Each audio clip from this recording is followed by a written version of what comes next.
పవన్ కళ్యాణ్ గారు మొన్న వారాహి సభలో ఉదయనిధి స్టాలిన్ని ఉద్దేశించి చేసిన కామెంట్స్ మనందరికీ తెలిసిందే.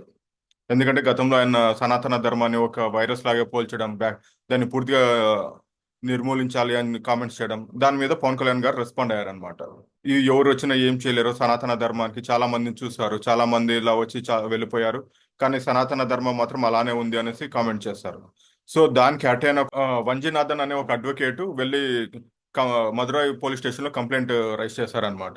పవన్ కళ్యాణ్ గారు అనవసరంగా ఉదయనిధి స్టాలిన్ గారిని ఈ ఇష్యూలో లాగారు.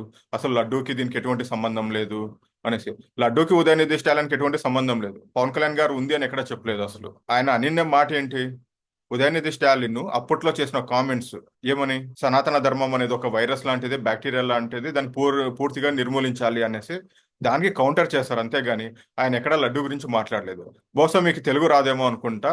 ఆయన తమిళ్‌లో కూడా చెప్పారు. ఆ తమిళ్ కూడా మీరు సరిగ్గా విన్నారో లేదో పాపం అడ్వకేట్ గారైతే అసలు.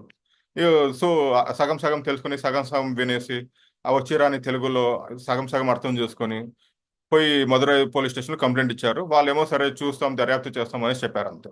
సో, దీనివల్ల పెద్దగా ఒరిగేదంటూ ఏం లేదు. ఏదో స్వామి భక్తి నిరూపించుకోవడానికి చేసే ఇట్లాంటి నాటకాలంతే ఇది. ఉదయనిధి స్టాలిన్ దగ్గర పేరు కొట్టేయడానికో, లేకపోతే ఆయన మనిషిలని చెప్పుకోవడానికో, కార్యకర్త అని చెప్పుకోవడానికో ఇలాంటివి చేస్తుంటారు చాలామంది. సో, అందులో భాగంగానే ఇది చూడాలని. సో, ఆయన పోయి కంప్లెయింట్ ఇచ్చినంత మాత్రాన పెద్దగా ఒరిగేదేమంటూ ఏముండదు.